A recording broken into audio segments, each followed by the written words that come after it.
नमस्कार। दिल की गहराइयों से आपका स्वागत है इस अनूठे कार्यक्रम उत्तराखंड एक दशक में। मैं हूं आपकी साथी मोनिका। और मोनिका के साथ मैं हूं तेजेंद्र और आप सभी का स्वागत है खास कार्यक्रम उत्तराखंड एक दशक में। दोस्तों, ये कार्यक्रम एक सच्ची कहानी है, एक सपने के सच होने की। ये कविता है पत्थर पर पसीने की जीत की। ये कार्यक्रम है उत्तराखंड में अनूठी विकास यात्रा का। मोनिका, तकरीबन आज से 10 साल पहले यानी 9 नवंबर सन 2000 को इस पर्वतीय राज्य ने भारत के मानचित्र पर जन्म लिया था। तब लोगों के दिल में अरमान था कि एक दिन छोटा सा ये प्रदेश विकास की नई इबारत लिखेगा। पर तेजेंद्र, ये भी आशंका थी कि कैसे ये नन्हा सा राज्य विकास की पथरीली पगडंडी पर आगे बढ़ पाएगा। लेकिन मोनिका, समय बीतता चला गया और समय बीतने के साथ साथ आशंकाओं की धूल भी छंटती चली गई। और तेजेंद्र, 10 साल के छोटे से वक्त में ये प्यारा सा राज्य अच्छों को पछाड़कर विकास की दौड़ में तीसरे स्थान पर पहुंच चुका है और पूरे देश को इस छोटे से प्रदेश पर नाज है। उत्तराखंड ने यह सिद्ध कर दिया कि यह भूमि पक्के इरादे वाले पौरुष की है। ये जमीन मेहनत की मिसाल बन चुकी महिलाओं की है। और इस विकास यात्रा ने यह भी दिखा दिया कि भागीरथ के उस तप की संस्कृति आज भी इस प्रदेश में जीवंत है, जो कि गंगा को स्वर्ग से धरती पर उतार लाती है। बिल्कुल।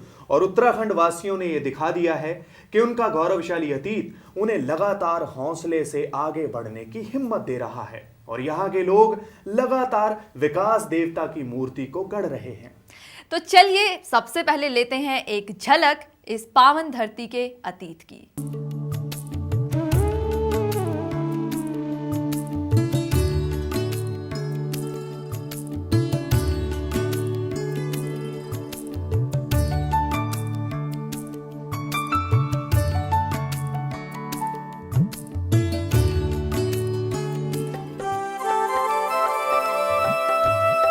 सदियों से उत्तराखंड की पावन भूमि भारतवर्ष में देवभूमि के रूप में पूजी जाती रही है। पौराणिक ग्रंथों में गढ़वाल का उल्लेख केदार खंड के रूप में और कुमाऊं का वर्णन मानस खंड के रूप में श्रद्धा के साथ किया गया है। इस देश की पहचान गंगा का यहाँ से उद्गम होता है। आदिदेव शिव केदारनाथ में, विश्व के पालनकर्ता विष्णु बद्रीनाथ में और विश्व पर स्नेह दृष्टि रखने वाली नैना देवी का ये घर है। कण कण में यहाँ ईश्वर का वास है, जो भोले भाले मेहनत कश लोगों की मुस्कान में नजर आ जाता है। अनेक राजवंशों ने इस पावन भूमि पर राज किया। सदियों से इस क्षेत्र में दो प्यारे से परिक्षेत्र हैं, कुमाऊं और गढ़वाल। कत्यूरी शासकों ने अपने क्षेत्र को भगवान विष्णु का नाम कूरमांचल दिया था, जो बदलकर कुमाऊं हो गया। गढ़वाल नाम उस दौर में मौजूद अनेक गढ़ों के कारण पड़ा। लगभग 54,000 वर्ग किलोमीटर के क्षेत्र में फैला है ये प्यारा सा प्रदेश उत्तराखंड। 93% क्षेत्र पर्वतीय है। प्रकृति से प्यार इतना कि लोग पेड़ों के लिए जान गंवाने तक को तैयार हैं। तभी तो राज्य का 64% इलाका हरियाली की चादर से ढका हुआ है। आबादी इस राज्य में कोई समस्या नहीं। 2001 की जनगणना के मुताबिक प्रदेश में करीब 85 लाख बाशिंदे बसते हैं, जिनमें अनेक जनजातियां भी शामिल हैं। ये प्रदेश बीती सदी तक उत्तर प्रदेश का एक हिस्सा था। उत्तर प्रदेश की विशालता के कारण पर्वतीय क्षेत्र की विकास की अपेक्षाएं अधूरी रह जा रही थीं। एक नए राज्य के लिए उत्तराखंड के आम नागरिकों ने संघर्ष किया, जिसमें महिलाओं की भागीदारी अहम रही। 9 नवंबर 2000 को भारतवर्ष के मानचित्र पर 27वें राज्य के रूप में उत्तरांचल ने जन्म लिया। जनवरी 2007 में इसे नया नाम मिला उत्तराखंड। उत्तर में नेपाल, पूर्व में उत्तर प्रदेश, दक्षिण में हरियाणा और पश्चिम में हिमाचल प्रदेश से घिरा है उत्तराखंड। प्रदेश में 2 मंडलों के अंतर्गत कुल 13 जिले हैं। ज्ञान की इस भूमि पर 72% साक्षरता है। साथ ही प्रदेश को गर्व है कि हिंदी के साथ आदि भाषा संस्कृत उसकी राजभाषा है। यदि हम इस बात को देखते हैं कि उत्तराखंड राज्य बनने से पहले क्या था और उत्तराखंड राज्य बनने के बाद हम किधर खड़े हैं,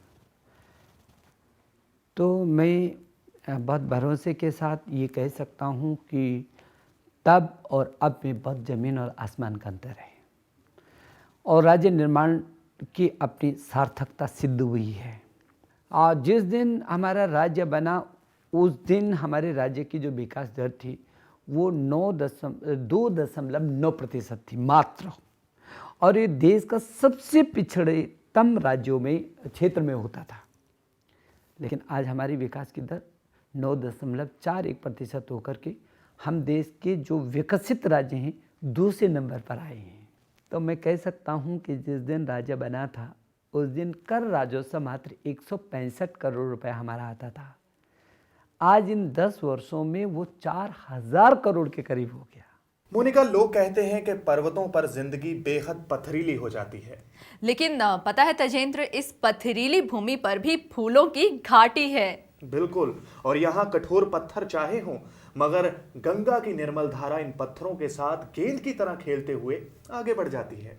और तेजेंद्र, ये उत्तराखंड के मेहनती लोगों का ही जज्बा है कि वो विपरीत परिस्थितियों को भी अपने पक्ष में मोड़कर विकास के रास्ते पर आगे बढ़ जाते हैं। और सबसे बड़ी बात तो ये है कि इस प्रदेश की सफलता ने पूरे देश के लिए बहुत सारी उम्मीदें पैदा कर दी हैं।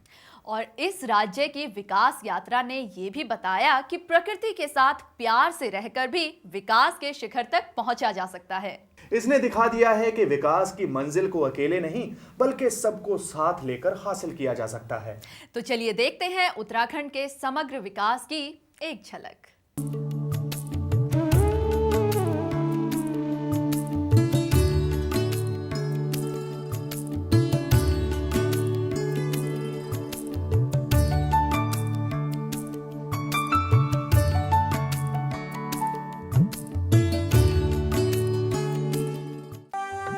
बीते एक दशक में नवोदित राज्य उत्तराखंड ने विकास के कई कीर्तिमान बनाए।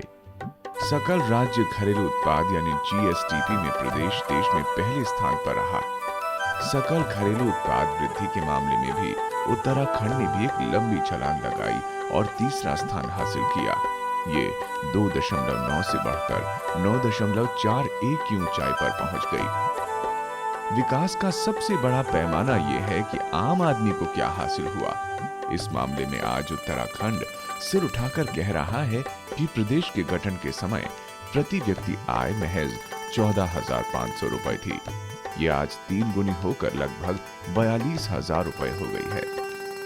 20 सूत्रीय कार्यक्रमों में भी प्रदेश ने बाजी मारी। देश के भविष्य बच्चों के विकास के मामले में भी प्रदेश देश में अव्वल रहा। प्रदेश के उत्कृष्ट आर्थिक प्रदर्शन को देखते हुए 13वें वित्त आयोग ने इस राज्य को 1,000 करोड़ प्रोत्साहन राशि के रूप में भेंट किए। विकास का परिवेश बना तो निवेश का माहौल भी विकसित हुआ। 10 साल पहले राज्य में केवल 95 करोड़ रुपए का निवेश था।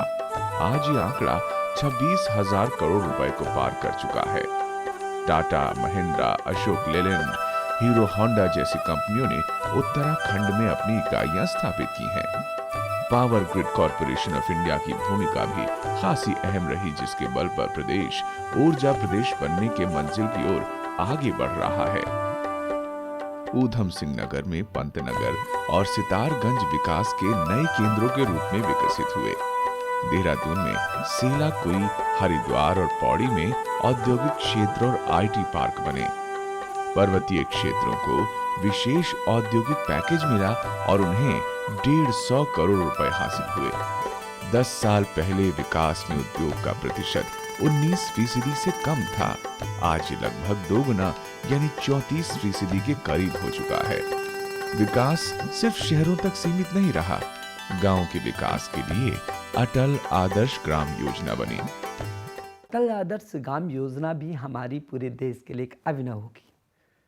हमारे जो पूर्व मुख्य सचिव नपच्याल जो अभी सेवानिवृत्त हुए हैं, हमने उनकी अगुवाई में एक अच्छी टीम खड़ी की, जिसमें हमने ये सोचा कि हर न्याय पंचायत स्तर के जो केंद्र है उसको हम विकसित करेंगे। उसको हमने नाम दिया अटल आदर्श गांव। ये ऐसे गांव होंगे जहाँ सड़क, चिकित्सा, शिक्षा, पर्यावरण, रोजगार से लेकर वैज्ञानिक तकनीकी से लेकर हर चीज़ समृद्धता होगी। और ये देश के लिए ऐसे गांव विकसित होंगे 670 जिन पर देश को गर्व होगा। सड़कों के जरिए गांवों तक विकास की संजीवनी पहुंचाने पर खास जोर दिया गया। राज्य सरकार ने हर गांव को सड़क व पुलों से जोड़ने का बीड़ा उठाया। 10 साल में प्रदेश में कुल 21,000 किलोमीटर सड़कों का निर्माण हुआ। पंचायतों में 50% आरक्षण मिला। भ्रूण हत्या रोकने और कन्या शिक्षा को बढ़ावा देने के लिए गरीबी रेखा से नीचे रहने वाले परिवारों के लिए नंदा देवी कन्या योजना और गौरा देवी कन्या धन योजना आरंभ हुई। सबसे बढ़कर बीते दशक में विकास को एक नई दृष्टि मिली और इसी नई दृष्टि से जन्मा विजन 2020, जिसके तहत विभागवार योजनाओं और लक्ष्यों का निर्धारण कर 2020 तक उत्तराखंड को शिखर तक ले जाने का महाअभियान आरंभ हो गया है। इस विजन ने हमें विकास के 5 महामंत्र दिए हैं: समृद्ध उत्तराखंड, शिक्षित उत्तराखंड, स्वस्थ उत्तराखंड, सुसंस्कृत उत्तराखंड और हरित उत्तराखंड। प्रदेश के समग्र विकास का सपना हमें इन्हीं के जरिए साकार करना है। विकास की ये कहानी बहुत बड़ी है और इसके तमाम सिरे हैं, और हर सिरे में एक गाथा है इंसानी इरादों की जीत की। और हर क्षेत्र बताता है कि जब शासन प्रशासन को जनता का साथ मिल जाता है तो विकास का रथ रोके नहीं रुकता। और उत्तराखंड में विकास की हर कहानी बताती है कि जब दिल में सपनों को पूरा करने की असली कसक हो और हाथ उन सपनों को पूरा करने के लिए बेताब हो, तो नियति को भी उन सपनों को पूरा करने का रास्ता देना ही पड़ता है। बिल्कुल। तो आइए हम सब मिलकर देखते हैं उत्तराखंड की समूची विकास यात्रा के कुछ और पहलुओं को।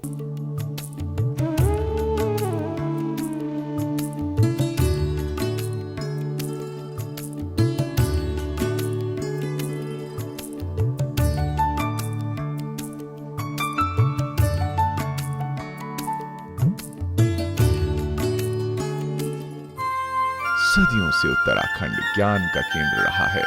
उत्तराखंड के गठन के बाद प्रदेश ने पुनः इस गौरव को हासिल करने की दिशा में कदम उठाए। पुराने शिक्षण संस्थानों में नवीन प्राण पड़े, नवीन विश्वविद्यालयों की स्थापना हुई, चिकित्सा क्षेत्र में अभूतपूर्व क्रांति हुई। सचल चिकित्सा वाहनों के जरिए आधुनिक सुविधाएं घर घर तक पहुंची। पंडित दीनदयाल उपाध्याय 108 आपात सेवा वरदान साबित हुई। 108 तो हमारे यहाँ की उसने पूरी दुनिया का रिकॉर्ड तोड़ा है। पूरी दुनिया में नया कीर्तिमान स्थापित किया 108 ने। अभी तक दुनिया में 2 ही वर्ष में, 2.25 वर्ष में 108 ने हमारी 1,30,000 से भी अधिक माँ और बच्चों की जानों को बचाया। 28,000 भीषण एक्सीडेंट जो होते हैं, सड़क दुर्घटनाएं, उसमें लोगों की जान बचाई। और 1,850 से भी अधिक बच्चे चलते हुए एम्बुलेंस में पैदा होते हैं। दुनिया का पहला उदाहरण। श्रीनगर एवं हल्द्वानी मेडिकल कॉलेज में न्यूनतम 15,000 रुपए वार्षिक फीस पर डॉक्टरी की डिग्री शिक्षा की सुविधा मिली। प्राचीन चिकित्सा पद्धतियों को फिर से उनकी खोई गरिमा प्राप्त हुई। योग का ज्ञान घर घर पहुंचा। प्राचीन ज्ञान की रक्षा के लिए जड़ी बूटियों की खेती पर खास जोर दिया गया। सेवानिवृत्त सैनिकों को दी जाने वाली धनराशि में कई गुना वृद्धि की गई। जय जवान आवास योजना के तहत सैनिकों को आवास के लिए निशुल्क भूमि प्रदान की गई, जो कि देश में सैनिक कल्याण की दृष्टि से एक अनूठी पहल है। भारतीय संस्कृति का प्रतीक गंगा के अस्तित्व के लिए खतरा माने जाने वाली परियोजनाओं को रोक दिया गया।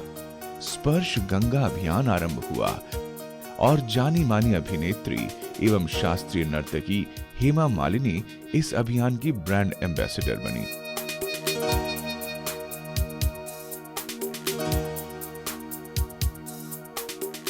वन, पर्यावरण एवं वन्य जंतुओं के संरक्षण में उत्तराखंड देश में सर्वोच्च रहा। हिमालय के संरक्षण पर विशेष ध्यान दिया गया।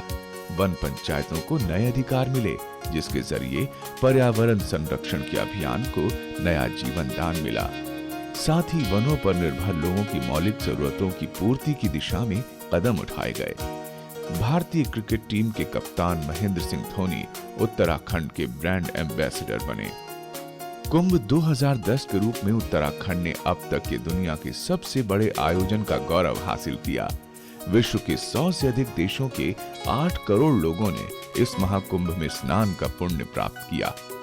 दुनिया इस आयोजन और उत्तराखंड की क्षमता को देख अचंभित रह गई।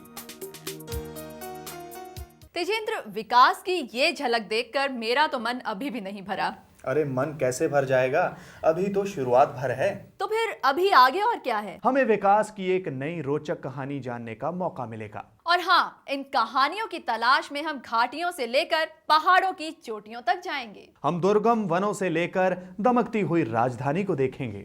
लेकिन तेजेंद्र, तुम उत्तराखंड की बहुत बड़ी खासियत भूल रहे हो। मुझे पता है मोनिका, तुम पर्यटन की बात कर रही हो और इसे मैं तो क्या, कोई भी नहीं भूल सकता। और ये ज्ञान के साथ साथ आनंद का भी अद्भुत स्रोत है। वाह, मेरा मन तो अभी से ये सब देखने को कर रहा है। तो ठीक है, आइए हम सब मिलकर देखते हैं उत्तराखंड की पर्यटन दुनिया की मौजूदा स्थिति।